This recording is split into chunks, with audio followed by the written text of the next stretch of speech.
Desde la pujante, innovadora y hermosa ciudad de Medellín, en Colombia, iniciamos nuestra celebración de culto a Dios en Íntima Devoción. Íntima Devoción es una iglesia que cree, obedece, vive y proclama los efectos transformadores del Evangelio del Señor Jesús.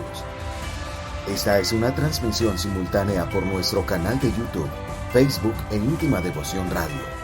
Descarga gratuitamente nuestra aplicación en las tiendas iPhone y Android. Sean todos bienvenidos. En Mateo capítulo 3, versículos 1 al 3, dice: En aquellos días se presentó Juan el Bautista predicando en el desierto de Judea. Decía: arrepiéntanse, porque el reino de los cielos está cerca. Juan era aquel de quien había escrito el profeta Isaías: voz de uno que grita en el desierto, preparen el camino para el Señor, háganle sendas derechas. Gracia en el desierto. Yo creo que todos hemos pasado por momentos de mucha dificultad, de mucha crisis, de mucha soledad, y en el argot cristiano siempre usamos la palabra desierto para decir que estamos pasando una temporada de dificultad, y esa dificultad puede estar relacionada con escasez económica, con enfermedad, con ruptura de relaciones, con dificultades en el empleo, con un desaliento generalizado. Y a esa forma de expresar desierto se ha llegado a decir que por lo menos todo cristiano, o más bien todo cristiano por lo menos una vez en su vida debe pasar por una etapa de desierto. Durante muchos siglos se predicó un evangelio en el que se le decía a la gente que al aceptar a Jesucristo como Señor y Salvador, todo sería color de rosas y que todos sus problemas se acabarían. Que si alguien tenía problemas familiares, entonces Dios restauraría su hogar, que si alguien estaba enfermo, Dios traería sanidad. Pero no siempre es así. Dios obra soberanamente y nos permite pasar por tiempos de desierto. Ahora bien, la pregunta es: ¿puede hablarnos Dios cuando estamos en esas etapas de dificultad? La verdad es que la mayoría de nosotros no alcanzamos a percibir la voz de Dios. Cuando estamos en temporadas de desierto, parece que nuestros oídos se cierran y no somos capaces de percibir la voz de Dios. ¿Por qué ocurre eso? Porque la mayoría de veces Dios nos lleva al desierto para hablarnos, y allí, al hablarnos, Dios desea que nuestro corazón se alinee a su voluntad y que nuestra pecaminosidad sea convertida en arrepentimiento. Parece ser que todo momento de desierto es un momento en el que Dios está señalando algo en lo que hemos pecado. Algunas veces ese pecado es consciente, algunas veces lo hemos hecho voluntariamente y otras veces lo vivimos de manera inconsciente. Ustedes recuerdan que en anteriores predicaciones les hemos enseñado que hay diferentes tipos de pecado. Están los pecados de inmoralidad y también están los pecados de actitud o de conducta. Los pecados de inmoralidad son fáciles de reconocerlos porque nosotros sabemos que estamos yendo en contravía de lo que Dios ha dicho. Pero los pecados de actitud o de conducta, normalmente nosotros no los vemos. La gente los ve en nosotros y nosotros decidimos muchas veces no reconocerlos. Pecados como el orgullo, la altivez, la soberbia. Pecados en los que abandonamos la confianza en el Señor y aprendemos a depender o empezamos a depender de nuestra posición o estatus económico, de nuestros ingresos, de nuestra capacidad intelectual. Así que, ¿qué hace Dios? Dios genera momentos de mucha turbulencia y caos porque nos lleva al desierto. Y allá en el desierto podemos orar, podemos clamar, y entre más lo hagamos, parece que más se agudiza nuestra situación. También hemos tenido un falso concepto que nos ha llevado a creer que ante toda situación de dificultad podemos orar y Dios de manera inmediata traerá una solución. No es cierto. Hay oraciones que Dios puede tardarse años en responder. ¿Y por qué lo hace? Porque Dios nos ha llevado al desierto para hablarnos y para purificarnos y para corregirnos. Hoy quiero compartir un poco de este mensaje que he titulado Gracia en el desierto. Y este mensaje empieza con un episodio que nos aparta ya de ese momento en que el Señor Jesús era un bebé. En el capítulo 1 y 2 vimos cómo ocurrió el nacimiento del Señor. En el capítulo 2 vimos cómo recibió la visita de los sabios de Oriente. En el capítulo 2 además vimos cómo Dios por medio de sueños y de visiones estuvo comunicando su voluntad. Pero entre el capítulo 2 y el capítulo 3 van a pasar cerca de 30 años. Así que hay un bache grande, históricamente hablando, de lo que ocurre allí. Sin embargo, la Biblia nos muestra que en esos 30 años el pueblo de Dios se seguía degradando, el pueblo de Dios incurría en mayor pecado, y cuando el pueblo de Dios incurría en mayor pecado, pues las naciones de la tierra también pecaban más contra el Señor. Ustedes recuerdan el texto que habla acerca de la gracia de Dios y dice que donde abundó el pecado, sobreabundó la gracia. Así que este texto del capítulo 3 nos va a empezar a llevar a la gracia de Dios, pero esa gracia se va a demostrar y esa gracia se va a clarificar precisamente en el momento de mayor oscuridad y de pecado, tanto en el pueblo de Dios como en el mundo entero. Imagínense por un momento, todo el pueblo de Israel que se decía ser el pueblo de Dios, se ha desviado por completo de Dios. Se han dejado llevar por sus principios filosóficos, porque para ese momento ya está la casa sacerdotal de los saduceos, y los saduceos ya no creían en ángeles, no creían que había demonios, no creían que todo lo que en la Biblia conocemos como escritos y profetas hacen parte de la palabra de Dios, y peor aún, no creían que había resurrección de los muertos. Así que ellos han influenciado a la nación de tal forma que sus falsas enseñanzas han traído una tremenda pesadumbre sobre la gente, un apesadumbramiento, porque la gente empieza a darse cuenta que lo que ellos dicen, en primer lugar, es algo que no practican, y además que es contrario a lo que las Sagradas Escrituras dicen. Pero en medio de esa oscuridad, en medio de esa necesidad de la gente por la palabra de Dios, una palabra que ha escaseado porque la gloria de Dios se había ido. La gloria de Dios ya no estaba en Israel. Ha empezado a tener una manifestación diferente. Y esa manifestación diferente hará que descienda la gracia de Dios. En esos 30 años entre la infancia y el comienzo del ministerio del Señor Jesús, Israel ha llegado a su peor punto de degradación. Por completo abandonaron al Dios de Abraham, de Isaac y de Jacob, y ahora van tras sus propias enseñanzas y costumbres. Sin embargo, el evangelista Mateo nos va a decir que a pesar de todo eso, a pesar que en el centro y en el corazón de la nación que es Jerusalén, donde está el templo, a pesar que siguen sacrificando animales como ofrenda por los sacrificios, como holocaustos por el pecado, va a ocurrir algo lejos de Jerusalén. No va a ocurrir ni en Belén, donde nació el Señor, ni en Nazaret, donde vivió gran parte de su infancia, mucho menos en Egipto, donde tuvo que escaparse para que Herodes no lo matara, y tampoco en Jerusalén, donde se supone que está el templo y la gloria de Dios. Va a ocurrir algo. ¿Dónde va a ocurrir? En el desierto. Así que el versículo 1 nos dice: en aquellos días se presentó Juan el Bautista predicando en el desierto de Judea. Allí entonces el evangelista nos va a trasladar al comienzo del ministerio terrenal del Señor. Ya Dios va a hablar de una manera diferente. Ya no va a hablar por sueños y visiones. Ahora hay un predicador. Y resulta que para que ese predicador se pudiese manifestar, tenía que pasar todo ese periodo de tanta oscuridad, caos y crisis, pero sobre todo de pecado. Así que va a aparecer Juan.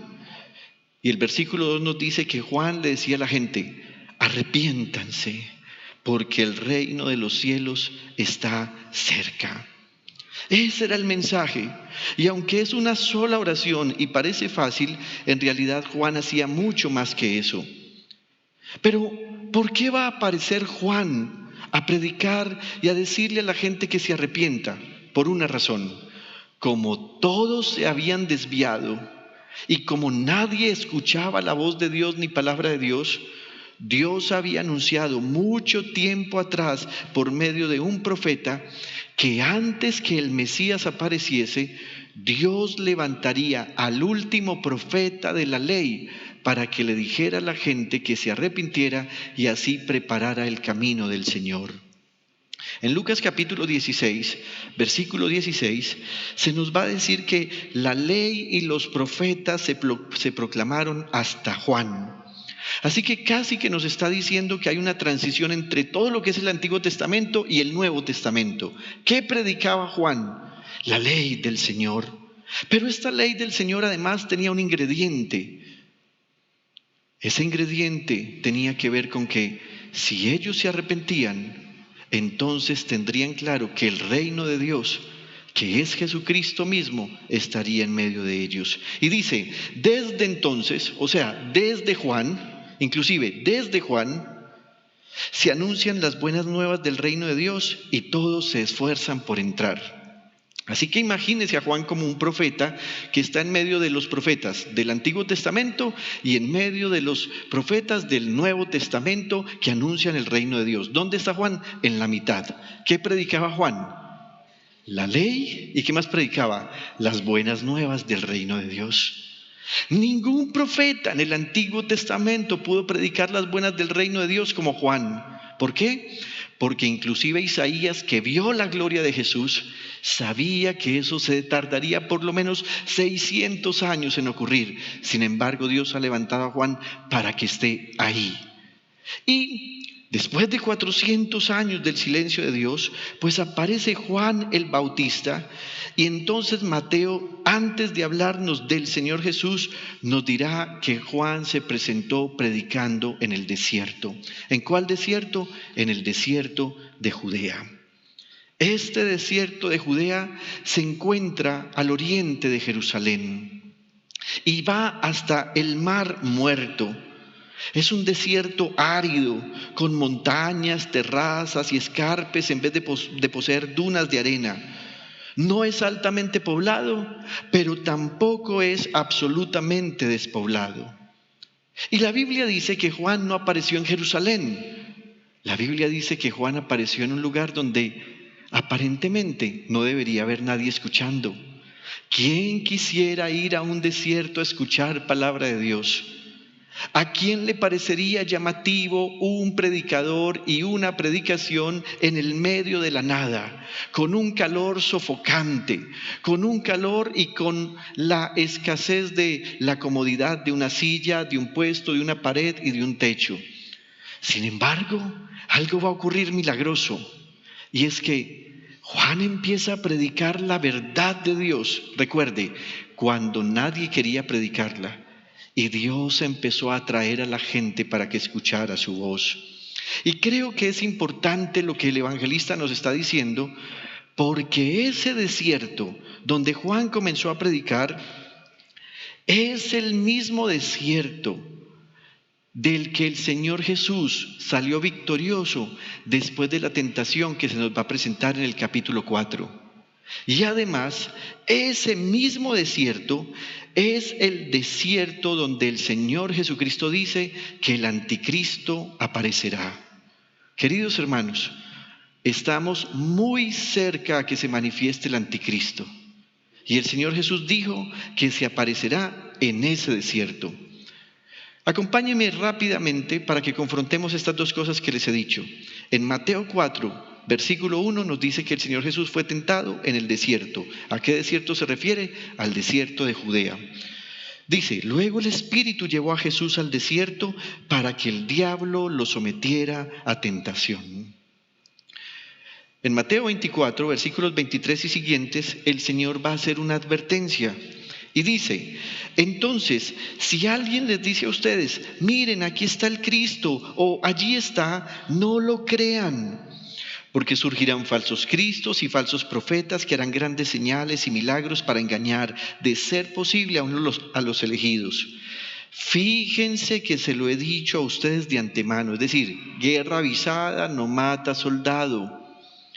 Por eso, si les dicen, miren que está en el desierto, no salgan, o mire que está en la casa, no lo crean. ¿Qué es lo que el Señor Jesús les está diciendo? No aparecerá ningún otro profeta verdadero que como Juan vuelva a predicar en el desierto.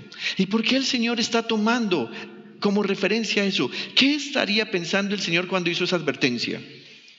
Cuando Juan empezó a predicar, las multitudes iban hacia él, al punto que le tocó trasladarse al Jordán porque ya tenía que hacer otra cosa, y era bautizar a la gente. Tal vez en algunos días hablaremos de eso porque hoy no vamos a alcanzar. Sin embargo, el Señor Jesús está viendo una cosa: donde hay multitud, la multitud atrae más multitud. Así que el Señor les dice, cuando el anticristo aparezca, no se dejen engañar, porque ya no aparecerá alguien como Juan, que atraía a las multitudes, ya no pasará. Y el anticristo se aprovechará de eso y la gente dirá, en el desierto esa predicación, pues vamos todos. Y habrá muchísima gente, y usted sabe que a la gente le gusta ir donde hay muchísima gente.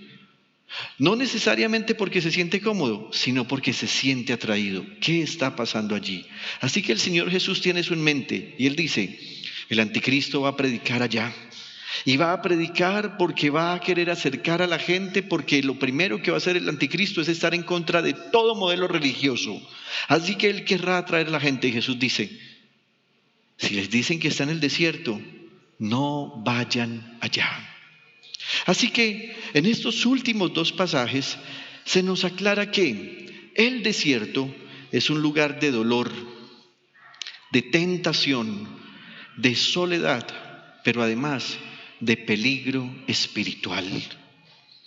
Ese peligro que cuando no se es asumido en el poder del Espíritu Santo, sacará a la luz y dejará brotar la condición más pecaminosa, más incrédula y más corrompida del ser humano. En el desierto puedes ser guiado por el Espíritu Santo o puedes volverte obsesivo por el poder del pecado. Piensa en lo siguiente. Muchas personas se han obsesionado por tratar de no perder un patrimonio, por tratar de no perder una relación sentimental, por tratar de no perder un ministerio, por tratar de no perder algo que les parece significativo e importante. Y al obsesionarse, Dios los lleva al desierto. Pero como nada les funciona, esas personas se dejan desviar por el poder del pecado, por el poder del placer.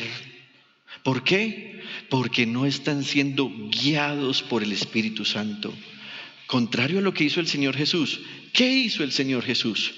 En el desierto se enfrentó a esas tentaciones que Satanás le está poniendo para que demuestre que Él es el Hijo de Dios.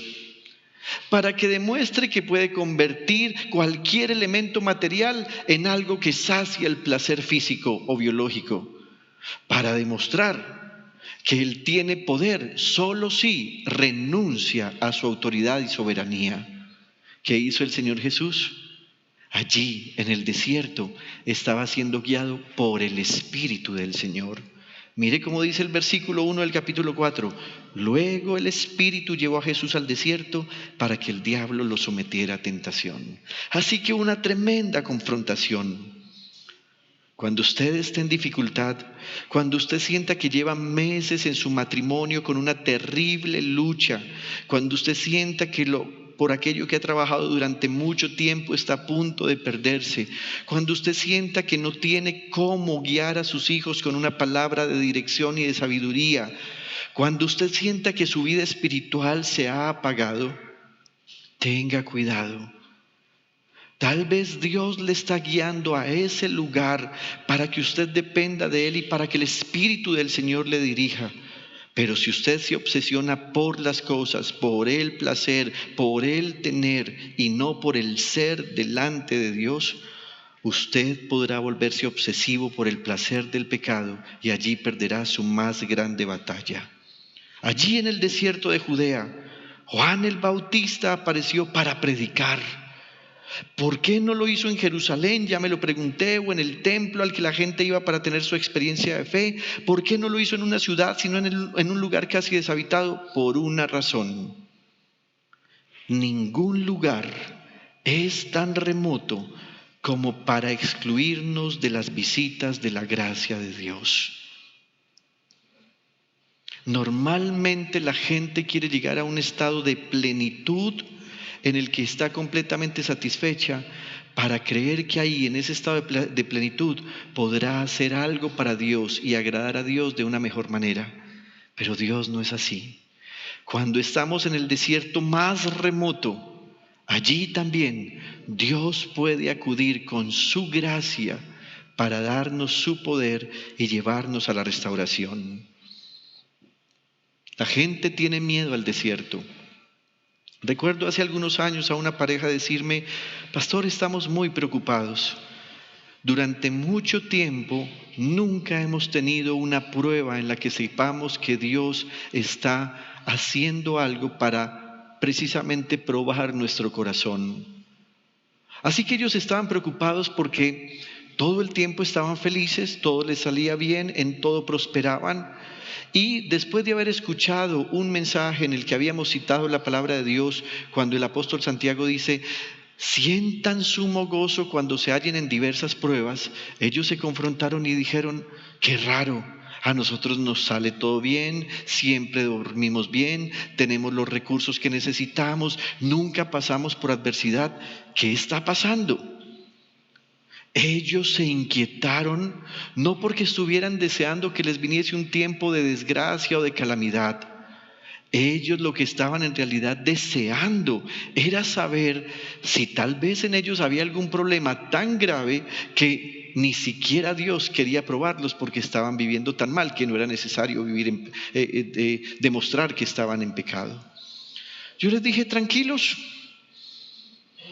Dios había actuar. Les cité Eclesiastés 7:14, donde dice: cuando te vengan los buenos tiempos, disfrútalos; cuando te vengan los malos tiempos, recuerda que unos y otros vienen de parte del Señor. Terminó la conversación, ellos se fueron en paz, pero después de irse, es como si automáticamente Dios hubiese dicho: muy bien, ¿quieren ser probados? Los voy a llevar al desierto. Y los llevó al desierto. Dificultades de diferentes maneras, de diferentes formas. Y allá en el desierto ellos recordaban lo que la predicación había dicho, lo que Dios había dicho, lo que habíamos visto en nuestra conversación privada. Y ellos tomaron una decisión. Sin importar cuán profundo caigamos en esta prueba, saldremos victoriosos y firmes y nos dejaremos guiar por el Espíritu del Señor. Pero estando ahí, se dieron cuenta que ellos ni siquiera tenían una vida devocional permanente con Dios. Eran fieles cristianos, eran fieles servidores, pero no tenían por costumbre leer las Sagradas Escrituras. La oración inclusive algunas veces era reemplazada por algún afán, entonces tenían que salir temprano o llegaban muy cansados y no había tiempo para orar. Y aunque no cometían un pecado como inmoralidad o actitud, su pecado en ese instante era que no estaban siendo guiados por el Espíritu del Señor. Su devoción estaba completamente fría, así que no habían renovado la actitud de su mente. Estaban cerca de Dios, pero inclusive estando cerca de Dios, estaban lejos de Él. Y no sé si a usted le parece esto muy ilógico, pero lo que quiero decir es: algunas veces nos escondemos de Dios precisamente en Dios. Creemos que estamos haciendo todo bien, pero lo hacemos hacia afuera. pero no lo estamos haciendo bien con Él. Al darse cuenta, ellos dijeron, tenemos que cambiar esto. Y empezaron a tener prácticas como, vamos a hacer el devocional, vamos a leer la Biblia, vamos a leer el Nuevo Testamento. Y empezó la lucha, sueño, deseos de hacerlo. Casi siempre vencía el sueño. Vamos a orar. Oraban unos minutos y después sentían que no había fluidez en el espíritu para decir algo más. Se dieron cuenta que además esa falta de devoción los había llevado a sentirse tan seguros con lo que ellos tenían que habían tomado decisiones en las que Dios no había sido consultado. Decisiones como compras equivocadas a personas equivocadas que los llevaron a tener préstamos equivocados y endeudamientos que los tenían muy agotados. ¿Qué estaba haciendo Dios? Estaba llevándoles al desierto para alinear el corazón de ellos a su voluntad. Y la Biblia dice que allí en el desierto Juan empezó a predicarles a las personas que estaban lejos de Dios. Tal vez ese tipo de personas que ya no presentaban anualmente sacrificios en el templo por el pecado. Aquellos que estaban tan pobres en su espíritu que sentían culpa. Aquellos que habían perdido la confianza en los dirigentes judíos que se supone que les deberían enseñar la palabra. Aquellos que estaban embargados por mucho dolor.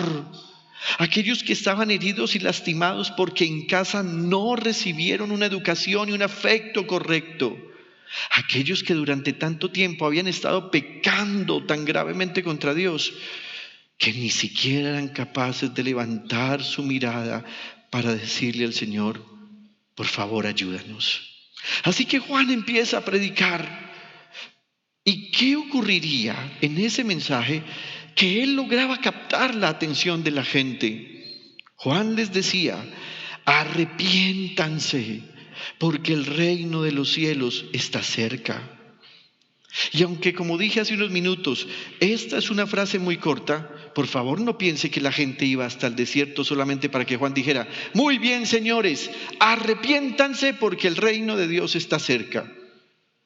Esa es la forma como el evangelista resume lo que significa la palabra arrepentimiento. Pero es que el mensaje del arrepentimiento y la palabra arrepentimiento no es tan simple como decirle a alguien, así como cuando las mamás le dicen a su hijo, me dijiste mentiras, arrepiéntete. No era tan simple.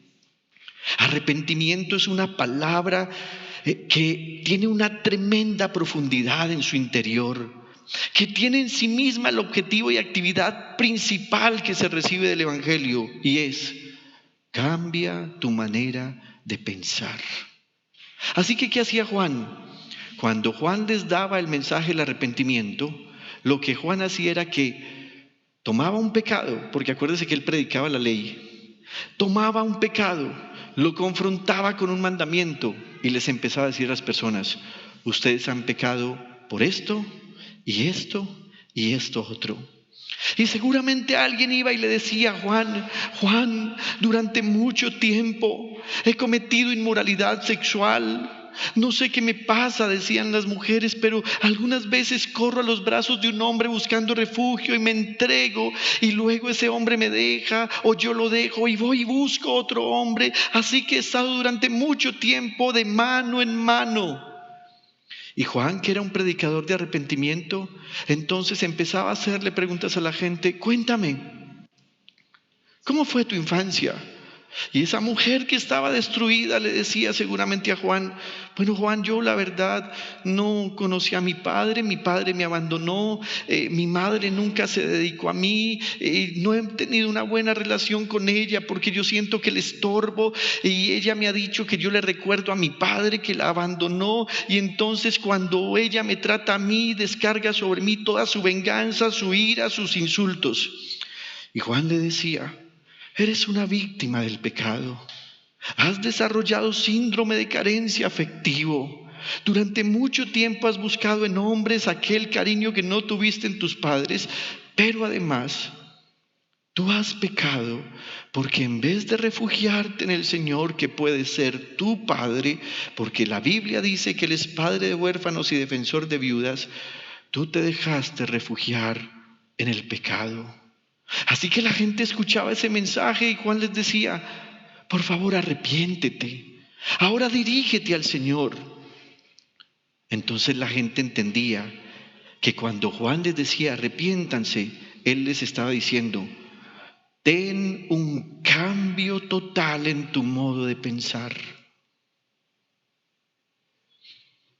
Ya no justifiques más tus acciones de inmoralidad sexual diciendo que recurres a un hombre porque has estado tan solo o tan sola que necesitas un poco de amor. Ahora cambia tu modo de pensar. No te quedes pensando toda la vida como que eres una pobre víctima de este sistema, de tus padres y de las personas que te debieron haber amado. Cambia tu manera de pensar. Y cambiar su manera de pensar significaba que Juan les decía, además tienes que cambiar de juicio. Y cambiar de juicio significa que él les decía, sé maduro, sé sensato. No te quedes pensando como un niño chiquito que hace pataleta por lo que algo le hace falta. Y además Juan les decía, debes transformar tu disposición. Es decir, abandona lo que te ha hecho daño, cambia tu manera de pensar, pero empieza a practicar y a tener una habilidad de fe. Aférrate a las promesas del Señor, refúgiate en Él y además debes tener un cambio de los afectos. Porque la gente le decía, Juan, yo no puedo dejar a ese hombre, Juan. Y Juan le decía, si no renuncias a tus apegos, si no renuncias a tus cariños, si no renuncias a tus simpatías, si no renuncias a tus amoríos y amistades, no podrás cambiar tu modo de pensar, tu juicio y tu disposición. ¿Sabe? La mayoría de las personas están apegadas y aferradas al pecado, sobre todo por este punto. Los apegos, los cariños, las simpatías, los amoríos, las amistades. Así que Juan les decía, abandona eso y ten una inclinación diferente y mejor en tu alma. Ese era el mensaje del arrepentimiento. Así que es muy posible que Juan se tardara horas predicando el Evangelio. Y ustedes se dan cuenta que el evangelista Lucas nos dice cómo le decía él a la gente que se arrepintiera. A los cobradores de impuestos les decía, no cobre más de lo que es justo. A los soldados les decía, mucho cuidado con abusar de sus armas. No crean que el poder que les da las armas les da derecho para que le quiten a la gente por medio de una vacuna legal lo que es justo para ellos. Juan les decía, consideren sus caminos. Juan le decía a un pecador, hasta hoy has pecado. ¿Puedes mirar hacia atrás en tu camino y decirme si eres feliz? ¿Puedes decirme si en este caminar que has tenido has sentido la voz de Dios y la presencia de Dios? Así que la gente en el espíritu y en el alma volteaban hacia atrás y se daban cuenta que habían pasado muchos años y estaban tan lejos de Dios que cada vez se hundían más en su maldad y su pecado. Juan les decía, amigos, ustedes han pensado mal. Entonces, por favor, a partir de hoy, piensen de nuevo y piensen bien. Ese es el mensaje del arrepentimiento. ¿Sabe, hermanos queridos? No sé si esta mañana o ayer el pastor estaba hablando de cómo en muchas iglesias cristianas obligan por medio de la presión social a nuestros jóvenes a que se casen a temprana edad para decirles simplemente cosas como, cásese ligero para que no vaya a fornicar. Y resulta que esos jóvenes se casan muy temprano, a una edad muy joven, con tanta inmadurez que hacen que sus matrimonios se conviertan en un infierno que normalmente los lleva a la infidelidad conyugal y a la inmoralidad sexual. Porque eso es lo que hace la gente, querer solucionar las cosas con acciones. Juan les decía, no es con acciones, es cambiando su manera de pensar. Es renovando su mente.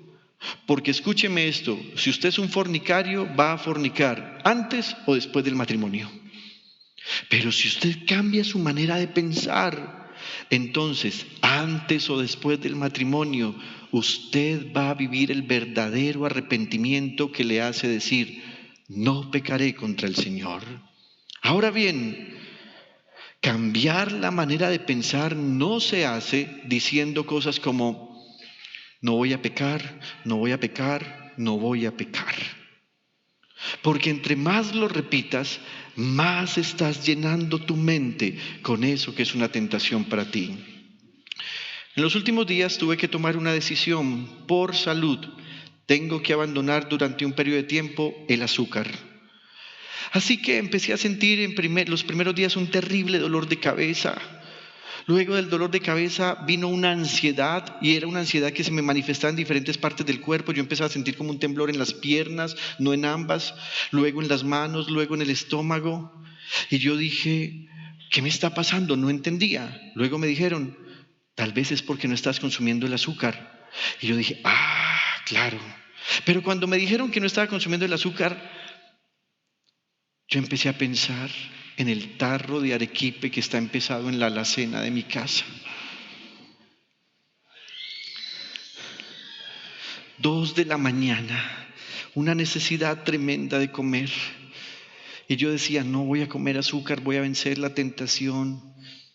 Y pensaba, si me levanto en silencio, sin hacer bulla, puedo coger una cucharita, la lavo bien, la pongo suave, Mariana no se da cuenta. Y después empezaba a decir, no voy a pensar en el arequipe, no voy a pensar. Llegué a arrodillarme a orar, Señor, ayúdame, necesito dominio, no quiero pensar más en el arequipe, Señor. Señor, tú sabes que uno le pone arequipe a una galleta saltín, Señor, y estaba pensando en el arequipe.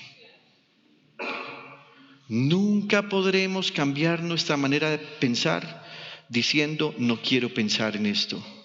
Hay una sola manera de cambiar nuestra manera de pensar, y es cuando empezamos a llenar nuestra mente con la palabra del Señor. Así que anoche abrí ese cajón de la alacena y lo vi. Hermoso. Parecía que estaba postrado ante mí porque no estaba parado. Algo pasó y estaba inclinado. Y yo dije, me está rogando que me lo coma. Pero después de varios días en los que hice el ejercicio de no pensar en él, me di cuenta que inclusive teniéndolo al frente, pude decir con tranquilidad, no. Hoy nos sirvieron una rica torta para celebrarle el cumpleaños a Omar, que estábamos en la reunión de proyectos. No sé si alguien lo notó, pero acabo de caer en cuenta que cuando me pasaron el plato, con total tranquilidad dije, no. Dime.